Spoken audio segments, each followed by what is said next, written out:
ప్రార్థన చేసుకుందాం. సర్వాధికారి, సర్వసృష్టికర్త, జయరక్షకుడా, నీ ఘనమైన నామం కొరకే కృతజ్ఞత చెల్లిస్తూ నిన్ను ఆరాధిస్తూ యెహోవా అనే ఛానల్ ద్వారా అయా అపోస్తుల కార్యం చివరి అధ్యాయంను ధ్యానించడానికి అయా నువ్వు చేసిన సహాయం కొరకే కృతజ్ఞత చెల్లిస్తున్నాను. ఈ దినము ప్రపంచంలో దేవా ఆయన విరోధముగా దేవుడు లేడు అనే వ్యక్తుల కొరకు ప్రార్థిస్తున్నాను. దేవుడు యేసు ప్రభువారు ఉన్నారు అని ఎరగడానికి, నరకం తప్పించుకోవడానికి, నీ పరలోకం స్వతంత్రించుకోవడానికి సహాయం చేయమని యేసు నామంలో వేడుకుంటున్నాము తండ్రి. ఆమేన్.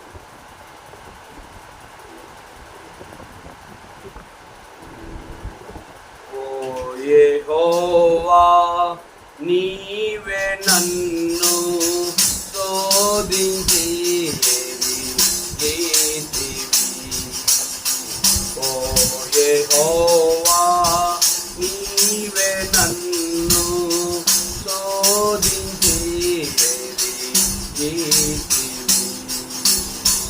నేను కూర్చుదట నిలుచుట నీకు బాగుగా తెలియును. నేను కూర్చుదట నిలుచుట నీకు బాగుగా తెలియును. నా తలంపులు నీకే తెలుసును, నాలో కలుగక పూర్వమే. నా తలంపులు నీకు తెలుసును, నాలో కలుగక పూర్వమే. ఓ యెహోవా, నీవే నన్ను శోధించి నాదు నడక నాదు పడక నీవే పరిశోధింతువు. నాదు నడక నాదు పడక నీవే పరిశోధింతువు. నా ప్రవర్తన అంత నీకే సంపూర్ణముగా తెలియును. నా ప్రవర్తన అంత నీకే సంపూర్ణముగా తెలియును. ఓ యెహోవా, నీవే నన్ను శోధించి ఓ యెహోవా, నీవే నన్ను శోధించి నీదు ఆత్మకు మరుగై ఇల్లాలు నెట్టటికి వెళ్ళేదన్. నీదు ఆత్మకు మరుగై ఇల్లాలు నెట్టటికి వెళ్ళేదన్. ఎక్కడికి వెళ్ళినాను అక్కడ నాకు ప్రభు. ఎక్కడికి వెళ్ళినాను అక్కడ నాకు ప్రభు. ఓ యెహోవా, నీవే నన్ను శోధించి ఓ యెహోవా, నీవే నన్ను శోధించి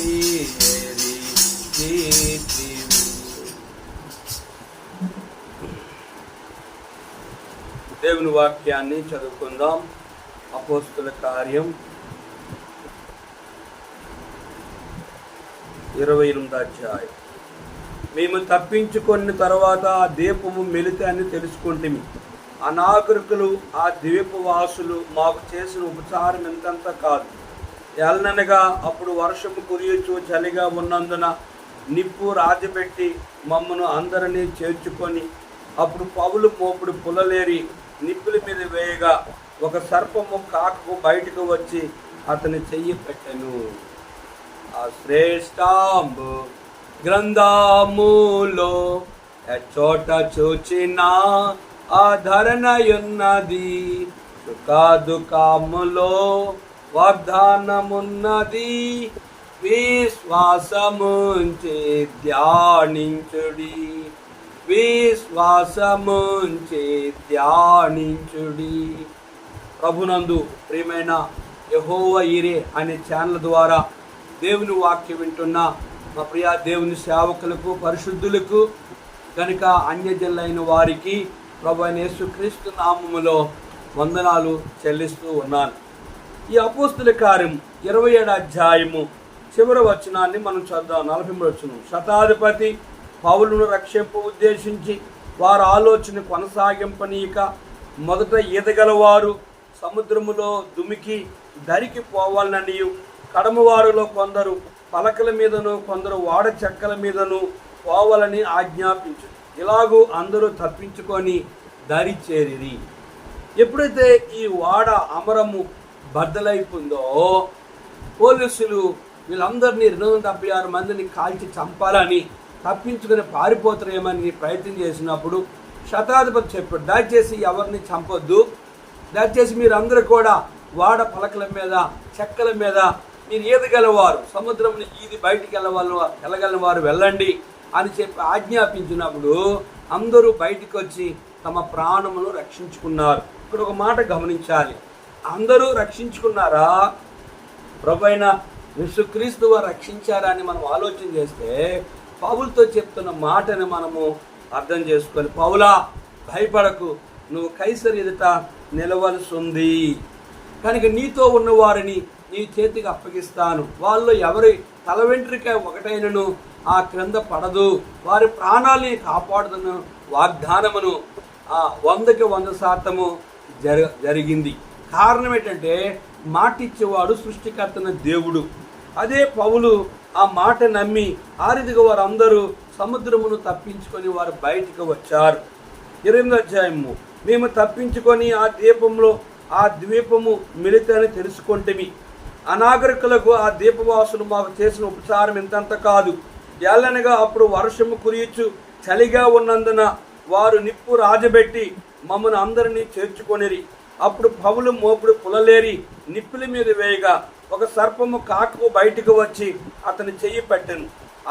ఆ ద్వీపవాసులు ఆ జంతువు అతని చేతిని వేలాట చూచినప్పుడు నిశ్చయముగా ఈ మనుషుడు నరహంతకుడు, ఇతడు సముద్రమును తప్పించుకున్నను, న్యాయం అతన్ని బ్రతకనీదని తమలో తాము చెప్పుకొనిరి.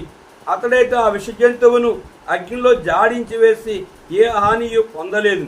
వారు అతని శరీరము వాచునో లేక అతడు అకస్మాత్తుగా పడి చచ్చునో అని కనిపెట్టుచుండిరి. చాలాసేపు కనిపెట్టిన తర్వాత అతనికి ఏ హానియో కలగకుండా చూచి ఆ అభిప్రాయం అని ఇతడు ఒక దేవత అని చెప్పసాగిరి. ప్రభువునందు ప్రియమైన వారలారా, పౌలు తనతో ఉన్న 276 మంది సముద్రం నుంచి వాడ చెక్కల మీద పలకల మీద ఈదగలిగే వారందరూ కూడా ఈదుకొని బయటికి తీసుకొచ్చింది ప్రభువైన యేసుక్రీస్తు వారు. వారిని రక్షించిన తర్వాత వారు ఆ ద్వీపమును తప్పించుకొని ఆ ద్వీపవాసులో మెలితే అని తెలుసుకొని, కనుక ఆ ద్వీప అనాగరికులు అక్కడున్న అనాగరికులు ఆ ద్వీపవాసులు వారికి కొంత సహాయం చేశారు, ఉపచారం చేశారు, ఆహారము వారికి కావలసినవన్నీ వారికి సహాయం చేశారు. అయితే పౌలు అప్పుడు మోపుడు పుల్లలు వేరి ఒక చిన్న చలిమంట పెట్టాడు. ఆ మంటలో నుంచి ఒక పాము బయటికి వచ్చి పాము ఆ యొక్క పౌలు చేతిని కరిసి వేలాడుతూ ఉంది. పౌలు అది విషజంతువు అని ఎరిగిన వాడై దాన్ని అగ్నిలో జాడించేశాడు. అక్కడున్న ప్రజలు అనాగరికులు ఆ ద్వీపవాసులు అనుకుంటున్నాడు, ఇతడు సముద్రం తప్పించుకున్నాడు, న్యాయం అతన్ని బ్రతకనీదని తమలో తాము చెప్పుకున్నారు. ఇతడు నరహంతకుడు, కనుక ఇతడు మరణానికి పాత్రుడు అని అతని గురించి చెడ్డగా మాట్లాడారు. అయితే అతని శరీరము వాయలేదు, అతని నోటంటే సొంగ రాలేదు, అతడు చావలేదు, అతనికి ఏ హాని సంభవింపకపోవడం చూసి వాళ్ళు అంటున్న మాట ఏంటంటే, కనుక ఇతడు ఒక దేవత అని దేవత లాంటి వాడు అని అతని గురించి ప్రస్తావన చేస్తూ వచ్చారు. ప్రియ సహోదరి సహోదరుడా, ఈ సన్నివేశము మనకేమి అర్థమవుతుందంటే, పౌలు బావి చెప్తుంది, ఆయన్ని ప్రాణము కాపాడును, ఏ అపాయము రాకుండా యెహోవాని కాపాడును. ఇది మొదలుకొని నీ రాకపోకలేదు నేను కాపాడేది ఎవరు? పౌలుని కనుక శత్రువులైన 40 మంది చంపాలని ఆలోచన చేశారు. కనుక పౌలుని యెరూషలేములోనే అతన్ని చంపాలని, యెరూషలేములోనే శిక్ష విధించాలని, యెరూషలేములోనే తనకు మరణ శిక్ష విధించాలని కొంతమంది ఆలోచన చేశారు. కానీ ప్రభు అన్నాడు, నువ్వు రోములో నా కొరకు సాక్ష్యం ఇవ్వాల్సి ఉంది అని చెప్పినట్లుగా దేవుడే పౌలుని రోముకి తీసుకొచ్చినట్లుగా మనం చూస్తున్నాం. కనుక ఆ రీతిగా సముద్రం నుంచి ఎవరు తప్పించారు? పౌలు తప్పించుకున్నాడా? శతాధిపతి తప్పించాడా? పోలీసులు తప్పించారా? వాడలో ఉన్నవారు వారిని తప్పించారంటే సృష్టికర్తన దేవుడు యేసు అంటే తన ప్రజలను వారి పాపం నుండి ఆయనే రక్షించి, తన ప్రజలైన వారిని, ఆయన ఏర్పాట్లో ఉన్న పౌలుని, తనతో ఉన్న వారిని ప్రభు అయిన యేసుక్రీస్తు వారు రక్షించారు. తర్వాత ఇక్కడ చూస్తే ఆ ద్వీపవాసులు కనుక వారి కొంత ఉపచారం చేశారు, అంటే ఆహారం ఇచ్చారు, కొంత వారికి కావలసినవన్నీ సహాయం చేస్తూ వచ్చారు. ఇక్కడ గమనిస్తే ఆ ద్వీపవాసులు చాలా మంచి వాళ్ళుగా వ్యక్తిగతంగా మనకి అర్థమవుతూ ఉంది. చాలా మంది జీవితాల్లో కష్టంలో ఉన్నవారిని ఆదరించరు, సహాయం చేయరు, తిరిగి వారికి తోడ్పడరు. కానీ వారి దగ్గర ఉన్నది ఏదైనా సముద్ర ప్రాంతంలో ప్రయాణం చేసేవారు, ఎడారి ప్రాంతాల్లో ప్రయాణం చేసిన వారిని కనుక ఎవరు వారి సహకారం లేని వారిని చూసి వారి దగ్గర ఉన్న ఆస్తుల్ని, డబ్బుని, బంగారాన్ని లాక్కున్న వారుగా ఉంటారు. కానీ ఇక్కడ గమనించినట్లయితే ఆ ద్వీపవాసులు వాళ్ళకి ఉపచారం చేసి వాళ్ళకి ఎంతగానో సహాయం చేశారు. అప్పుడు వర్షం కురుస్తూ ఉంది కనుక చలి అధికముగా ఉంది. పౌలు మోపుడు పులలేరి కనుక అక్కడ చిన్న మంట పెట్టినప్పుడు ఆ యొక్క మంటలో నుంచి ఒక విష జంతువు, ఒక సర్పము బయటకు వచ్చి పౌలు చేతిని కరుస్తూ వచ్చింది. ఆ పౌలు ఆ పాముని అగ్నిలో జాడించి వేశాడు. కనుక అతనికి ఏ హాని కలగలేదు. అతని శరీరం వాచునో లేక అక్కడ అకస్మాత్తుగా పడి చచ్చునో అని చాలాసేపు కనిపెట్టుచున్నారు. కానీ అతనికి ఏ హాని కలగకుండా చూచి ఆ అభిప్రాయం అని ఇతను ఒక దేవుడు లాంటి వాడు, ఇతను దేవత లాంటి వాడు, ఇతనికి ఏ హాని కలగలేదు అని అతన్ని సంబోధించారు, ఘనపరుస్తూ వచ్చారు. మొదటేమో ఇతను నరహంతకుడు అన్నాడు, ఇతడు సముద్రం తప్పించుకున్నాడు, న్యాయ దేవత అతన్ని విడిచిపెట్టలేదు, మరణదూత అతన్ని విడిచిపెట్టలేదు అన్నారు. కానీ తిరిగి అతనికి ఏ హాని కలగకపోవడం చూసి ఇతడు ఒక దేవత లాంటి చాలా మంచోడు అనేట్టుగా వారు మాట్లాడుతూ వచ్చారు. దీని అర్థం ఏంటంటే, మనుషులు మనతో ఉన్నవారు, ఈ భూమి మీద ఉన్నవారు మనకి ఏదైనా నష్టము, కీడి, అపాయము జరిగితే వీళ్ళేదో పాపము చేశారు, ఈ శిక్ష వచ్చింది, వీళ్ళేదో పాపం చేశారు, ఈ నష్టం వచ్చింది, వీళ్ళేదో పాపం చేశారు, ఈ రోగం వచ్చింది, ఏదో పాపం చేశారు, ఇంత ఘోరమైన శిక్ష అనుభవించారని మనుషులు మన మీద నిందిస్తారు, మనల్ని హేళన చేస్తారు, మనల్ని అవమానపరుస్తారు, మనల్ని ద్వేషిస్తారు, మనకి మరణమే దిక్కు అన్నట్టుగా మనం మరణించాలని ఆశిస్తారు. ఇది ఎవరి ఉద్దేశం అంటే శత్రువుల యొక్క ఆలోచన. కనుక మొదటేమో వారు ఉపచారం చేశారు, వారికి పలు రకాలుగా సహాయం చేస్తూ వచ్చారు. ఈ సర్పం ఎప్పుడైతే కరుస్తూ వచ్చిందో కనుక అతని గురించి వ్యతిరేకంగా మాట్లాడారు. మనుషులు ఎటువంటి వారంటే కనుక మనకి వాళ్ళకి ఇష్టమైతే ఒకలాగా ఉంటారు, ఇష్టం లేకపోతే వేరొకలాగా మనుషులు ఉంటారు. అయితే ఇక్కడ మనం గమనించవలసిన మాట ఏంటంటే, ఎప్పుడైతే ఇతడు ఒక దేవతని చెప్పసాగారంటే అతని శరీరం వాయలేదు, అతని నోటను సొంగ రాలేదు, అతనికి ఏ హాని కలగలేదు, అతను చనిపోవడం లేని కారణం చేత వారు ఇతడు దేవుడు లాంటి వారు అంటూ వచ్చారు. ప్రియ సహోదరి సహోదరుడా, మనుషులు మనల్ని నిందించి హేళన చేయొచ్చు, కానీ మనము దేవుని దృష్టిలో మనుషుల దృష్టిలుగా ఎప్పుడు నీతిమంతులుగా ఉంటాం, ఎప్పుడు నిరపరాధులుగా ఉంటాం, ఎప్పుడు నిర్దోషులుగా ఉంటామంటే దేవుడు మన పక్షం ఉన్నప్పుడు, దేవుడైన యేసు ప్రభువారు మనతో ఉన్నప్పుడు, మనం ఆయనతో సంబంధం కలిగినప్పుడు ఏ దుష్ట మృగములు కానీ, ఏ విష జంతువులు కానీ, ఏ శత్రువులు కానీ మనకి ఏ హాని చేయటము అసంభవం. రెండోది మనం గమనించినట్లు 7వ వచనంలో, పొప్లి అను ఒకడు ఆ ద్వీపములో ముఖ్యుడు, అతనికి ఆ ప్రాంతములో భూములుండును. అతడు మమ్మల్ని చేర్చుకొని 3 దినములు స్నేహభావంతో ఆతిథ్యం ఇచ్చెను. అప్పుడు పౌలు యొక్క తండ్రి జ్వరము చేతను రక్తభేద చేతను బాధపడుచు పండుకునుండును. పౌలు అతని యొద్దకు వెళ్ళి ప్రార్థన చేసి అతని మీద చేతులుంచి స్వస్థపరచును.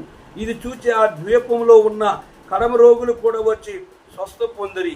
మరియు వారు అనేక సత్కార్యములతో మమ్మల్ని మర్యాద చేసి మేము వాడికి వెళ్ళినప్పుడు మాకు కావలసిన వస్తువులు తెచ్చి వాడలో ఉంచిరి. ఇక్కడ చూస్తే పౌలు అని ఒక వ్యక్తి ఉన్నాడు.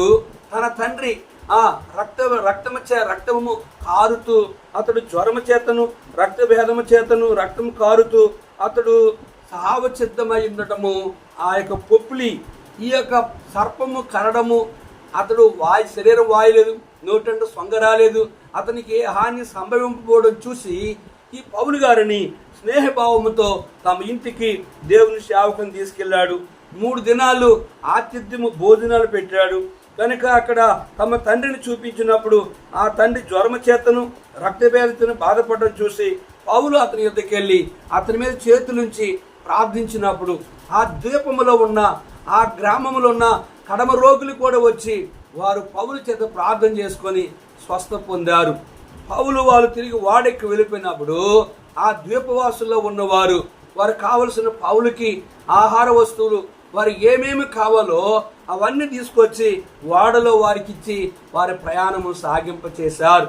కనుక ఈ రీతిగా మొదటగా అనాగరికులు మాకు చేసిన ఉపచారం ఎంతంత కాదని మనం చూసాం.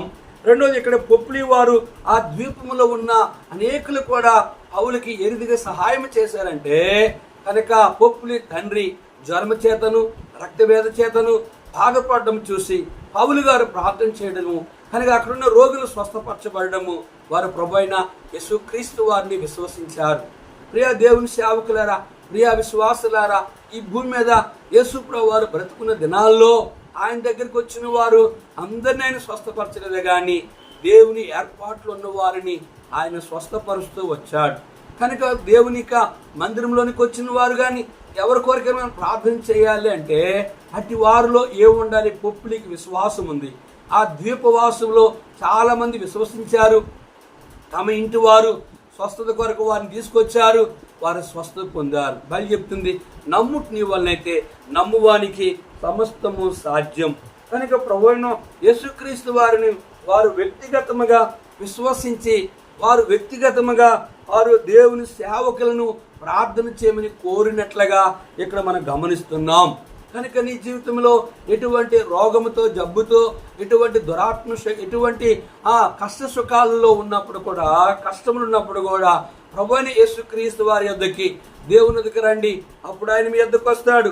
కనుక నీ విశ్వాసంతో ఆయన యొద్దకు వచ్చినట్లుగా అయితే ఆయన నిన్ను స్వస్థపరిచేవాడుగా సహాయం చేసేవాడుగా ఉంటాడు.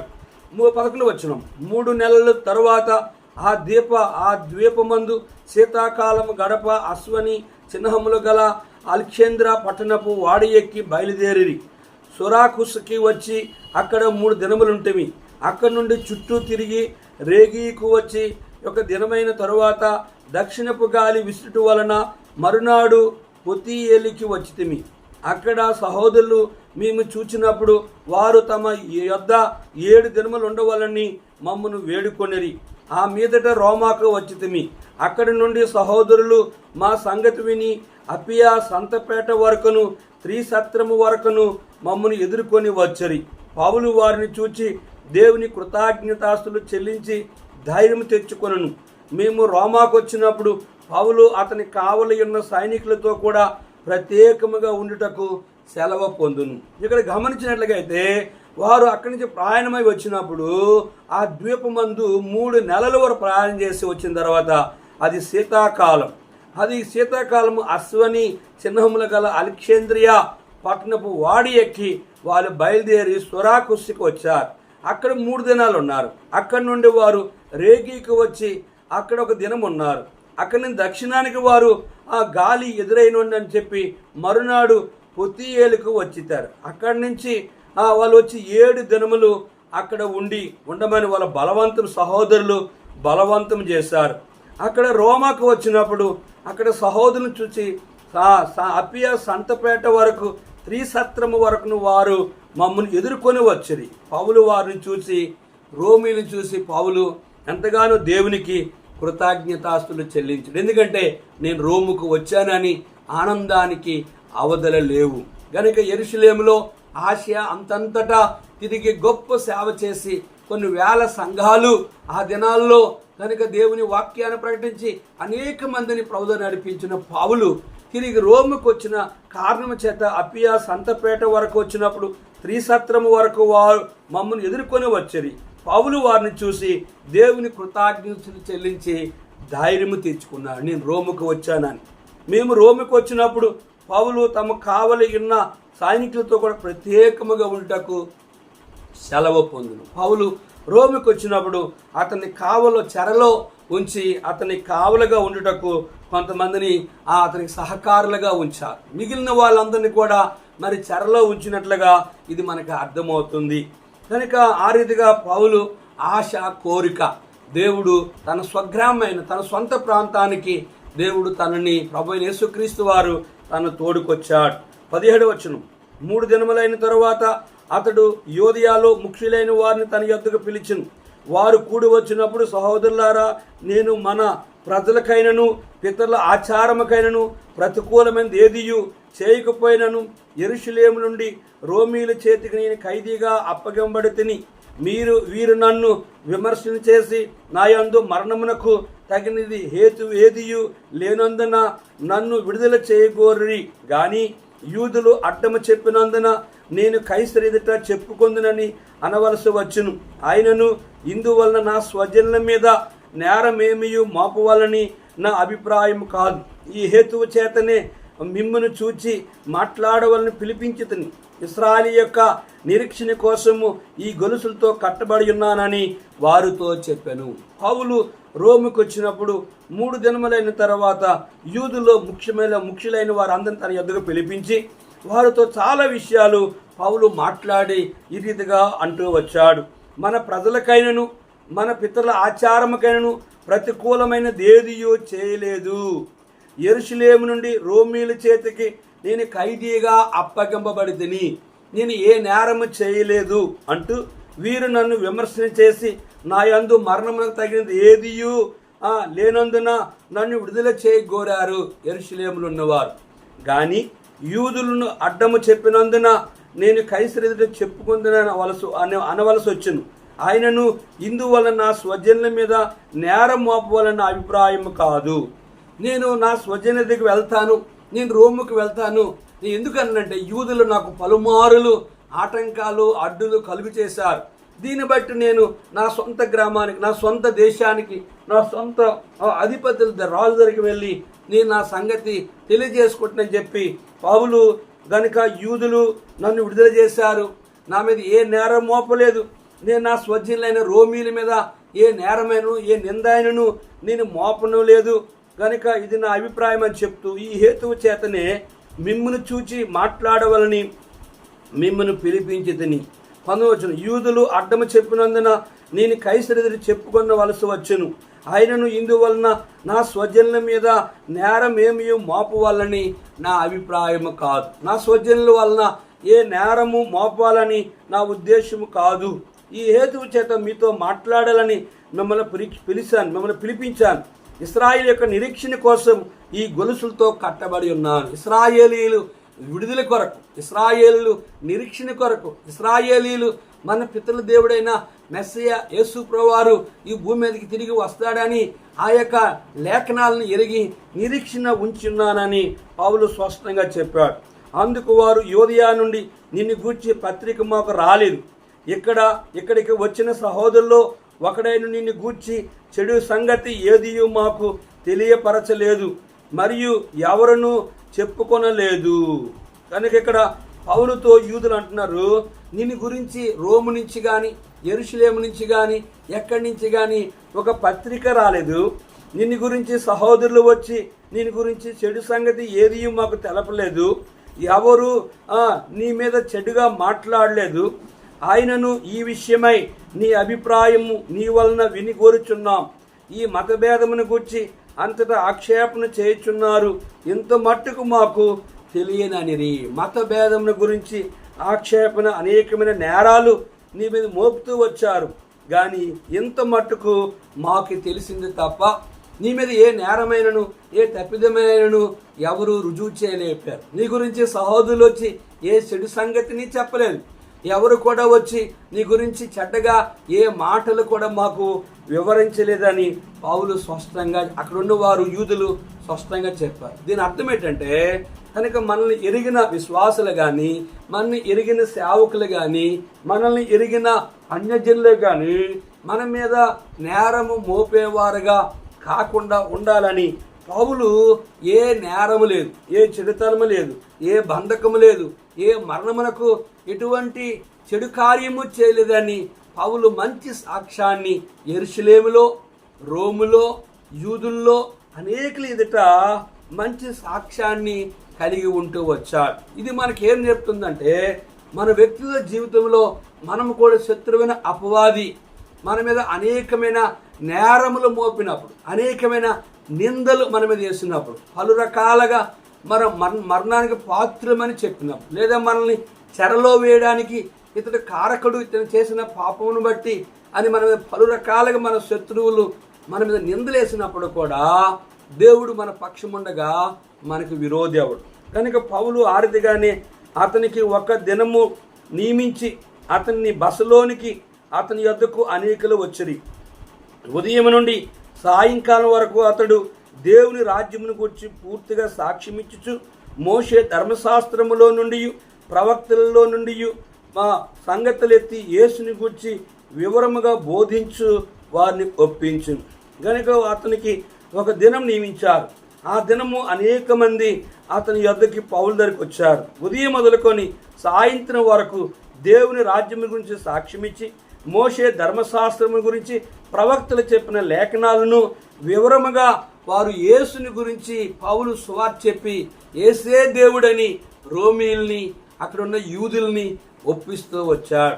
ఎందుకు ఆ శివర సమయంలో ఆ రీతిగా చెప్పవలసి వచ్చింది అంటే పౌలు యొక్క ఉద్దేశము ఇర్మియా గురించి తెలుసు. వారు వినునను వినకపోయినను మీరు ఆ సువార్త ప్రకటించాలి, సాక్ష్యము చెప్పాలి, లేఖనాలు బోధించాలి, సత్యాన్ని వారు స్పష్టముగా ఎరిగి ఉండాలి. ఏదో మందిరానికి వెళ్ళి ఏదో అలవాటుగా ఆచారంగా ఏదో వచ్చి విని వచ్చిన వారు కాకుండా ధర్మశాస్త్రం ఎలిగి ఉండాలి, సాక్ష్యం చెప్పగలిగి ఉండాలి, ప్రవక్తలు చెప్పిన లేఖనాలు చెప్పి ఉండాలి, యేసుని గురించి మరి పూర్తిగా సువార్త ప్రకటిస్తూ ఆయన జననము, ఆయన జీవితము, ఆయన మరణము, ఆయన పునరుద్ధానము, ఆయన రాకడి గురించి ప్రజలకి పౌలు తన యొద్దకు వచ్చిన వారికి స్పష్టముగా సువార్త బోధిస్తూ వచ్చాడు. దీని అర్థం ఏంటంటే దేవుని సేవకులుగా, పరిశుద్ధులుగా, మన వ్యతిరేకులైన, మన విరోధులైన, మన స్వజనమైన, మనల్ని ఎరిగిన దేవుని పిల్లలైన దేవుని సేవకులకైనా దేవుని వాక్యాన్ని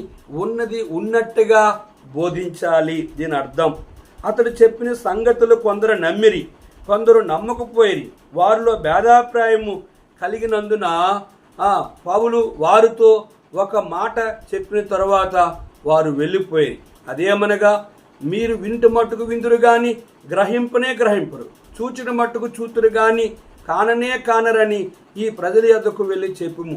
ఈ ప్రజలు కన్నులార చూచి చెవులార విని మనసార గ్రహించి నా వైపు తిరిగి నా వలన స్వస్థ పొందకుండానట్లు వారి హృదయము క్రొవ్వుయున్నది.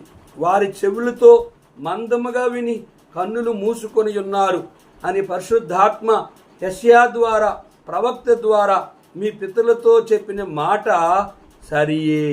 ఇక్కడ పౌలు వారికి దేవుని వాక్యం చెప్పినప్పుడు కొంతమంది నమ్మారు, కొంతమంది నమ్మలేకపోయారు. వారిలో కొంతమందిలో భేదాభిప్రాయం కలిగింది, కొంతమంది అక్కడి నుంచి వెళ్ళిపోయారు. పౌలు వారిని ఉద్దేశించి ఈ మాట చెప్తూ వచ్చారు, మీరు వింటు మట్టుకు విందురు కానీ గ్రహించలేరు, చూచుట మట్టుకు చూస్తారు కానీ కాననే కానరు. కనుక ఈ ప్రజల యొద్దకు వెళ్ళి చెప్పుమని యెషయా చెప్పాడన్న మాటలు చెప్తూ యెషయా గ్రంథంలో లేఖనాలు చెప్పాడు. ఈ ప్రజలు కన్నులార చూచి చెవులార విని మనసార గ్రహించి నా వైపు తిరిగి నా వలన స్వస్థ పొందుకున్నట్లు వారి హృదయము క్రొవ్వుయున్నది, వారి చెవులతో మందముగా విని కన్నులు మూసుకున్నారని పరిశుద్ధాత్మ యెషయా ప్రవక్త ద్వారా మీ పితరులతో చెప్పిన మాట సరియే అని పౌలు స్పష్టంగా చెప్పారు. విని వారిని బట్టి సంతోషించాడు. వినలేక వ్యతిరేకం మాట్లాడే వారిని, వేరే అభిప్రాయం కలిగిన వారిని, వెళ్ళిపోయిన వారిని ఉద్దేశించి యెషయా చెప్పిన లేఖనాలు ఇక్కడ బోధించారు. ఏం చెప్పండి? ఈ ప్రజలు కన్నులారా చూస్తారు, చెవులారా వింటారు, గ్రహించలేరు, నా వైపు తిరిగి స్వస్థ పొందుకున్నట్లు వారి హృదయము క్రొవ్వి ఉన్నది. కనుక వారు దేవుని వాక్యము ఆ చెవులతో మందముగా వింటారు, వారి యొక్క కన్నులు మూసుకొని వారుగా ఉన్నారని యెషయా ముందుగానే చెప్పాడు. ఈ మాట సరి అని స్పష్టంగా పౌలు వారికి సువార్త చెప్తూ వచ్చాడు.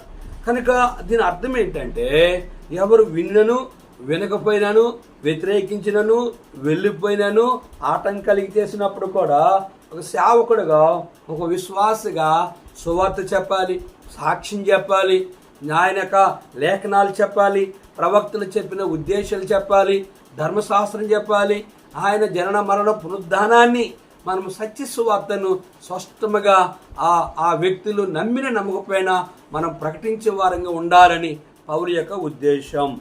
ఇక్కడ చూసినట్టు 26వ వచనంలో 28వ వచనంలో, కాబట్టి దేవుని వలనైనా ఈ రక్షణ అన్యజనుల యొద్దకు పంపబడి ఉన్నదని మీరు తెలుసుకొందురు గాకని వారు విని వారు దాన్ని విందురు. కనుక పౌలు ఉద్దేశం అంటే, కాబట్టి దేవుని వలనైనా ఈ రక్షణ అన్యజనుల యొద్దకు పంపబడి ఉన్నదని మీరు తెలుసుకుందరు గాకని వారు దాన్ని విందురు అని కింద ఏం రాయబడ్డదంటే, ఈ సంగతులు చెప్పిన తర్వాత యూదులు తమలో తాము చాలా తర్కించుకొని వెళ్ళిపోయిరి. లేఖనాలను, ప్రవక్తలు చెప్పిన ఉద్దేశాలను, ధర్మశాస్త్రాన్ని, యేసుప్రభు జనన మరణాన్ని, నరకము పరలోకాన్ని గురించి మనం వివరించినప్పుడు వినేవారు, విశ్వసించేవారు ఉంటారు, వ్యతిరేకించేవారు ఉంటారు, మాకు అవసరం లేదని వెళ్ళిపోయిన వారు ఉంటారు, ఆ మాటలను అత్తుకొని సేవకుల్ని వెంబడించేవారు ఉంటారు. అందుకే ఇర్మియా అన్న వారు వినను వినకపోయినను మీరు వారికి సువార్త చెప్పండి. కనుక ప్రియా సహోదరి సోదరుడా, కనుక ఆ రీతిగా పౌలు ఆ యొక్క శరలో ఉన్నప్పుడు కూడా తన యొద్దకు వచ్చిన వారికి సత్యాన్ని బోధించేవాడుగా మనకు కనిపిస్తుంది. చెరలో ఉన్నవారు సహజంగా వారికి ఆదరణ, నెమ్మది, ధైర్యము ఉండదు, కానీ వెళ్ళిన వారు వాళ్ళని ఆదరించేవారుగా ఉంటారు. కానీ పౌలు దగ్గరికి వచ్చిన వారికి పౌలే సువార్త చెప్పి వాళ్ళని ఆదరించి నరకము పరలోకము గురించి, మోక్షాన్ని గురించి స్పష్టముగా యేసుప్రభు యొక్క జీవితాన్ని బహు స్పష్టంగా తన సాక్ష్యాన్ని కూడా చెప్తూ వచ్చాడు. ఇది మనకేం అర్థమవుతుందంటే, మన ఎద్దుకు వచ్చిన ప్రతి ఒక్కరికి మన శత్రువులు సైతము, మనకి వ్యతిరేకించే వారు సైతము, వినకపోయినా, నమ్మినా నమ్మకపోయినా, వాళ్ళు ప్రభు దగ్గరికి వచ్చినా రాకపోయినప్పుడు కూడా మనం వారికి స్వచ్ఛమైన సువార్తను బోధించాలని పౌలు యొక్క ఉద్దేశం. పౌలు 2 సంవత్సరాలు పూర్తిగా తన అద్దె ఇంట కాపురముండి తన యొద్దకు వచ్చి వారందరినీ సన్మానించి ఏ ఆటంకమును లేక పూర్ణ ధైర్యముతో దేవుని రాజ్యం గురించి ప్రకటించుచు ప్రభువైన యేసు క్రీస్తుని గురించి సంగతులు బోధించుచూ ఉండెను. పౌలు 2 సంవత్సరములు అద్దింట్లో కాపురముండి తన యొద్దకు వచ్చిన వారందరినీ సన్మానించును. అంటే కుర్చీ వేసి, సాల్వ వేసి, బొక్కెనిచ్చి వారిని గౌరవించడం కాదు సన్మానం అంటే. తన యొద్దకు వచ్చిన వారందరినీ గౌరవించడము, 2ది ప్రేమించడము, 3 సువార్త ప్రకటించడము, 4ది వారిని ప్రభు రాజ్యానికి సిద్ధపడమని వాళ్ళని హెచ్చరిక చేయడమే పౌలు యొక్క ఉద్దేశం. నిర్దినాన్ని చాలామంది సన్మాన కార్యక్రమాలు పెట్టి ఇటువంటి లోక సంబంధమైన కార్యకలాపాలు చేస్తారు. పౌలు ఆర్థిగా సన్మానించలేదు. కానీ ఇక్కడ మనం గమనించినట్లయితే ఏ ఆటంకమును లేక పూర్ణ ధైర్యముతో దేవుని రాజ్యం గురించి ప్రకటించుచు ప్రభువైన యేసుక్రీస్తుని గురించి సంగతులు బోధించాడు. చూసారా, పూర్ణ ధైర్యముతో తన ఎద్దుకు వచ్చిన వారికి ఎట్టి ఆటంకం లేకుండా, ఎవరిని కలవరపరచకుండా, ఎవరిని నిరాశపరచకుండా, ఎవరికి నేను సువార్త చెప్పలేదు అని తన మీద నింద లేకుండా దేవుని రాజ్యం గురించి ప్రకటించచ్చు ప్రభువైన యేసుక్రీస్తుని గురించి సంగతులు స్పష్టముగా బోధించాడు. కనుక ప్రియ సహోదరి సహోదరుడా, చాలామంది సువార్తను స్పష్టముగా బోధించారు. నమ్మితే నమ్మారు, నమ్మకపోతే మానివేశారు. కనుక మనం 2 మాటలు చెప్పాము, మన బాధ్యత అయిపోయింది అని చాలామంది అనుకుంటారు. అది కాదు.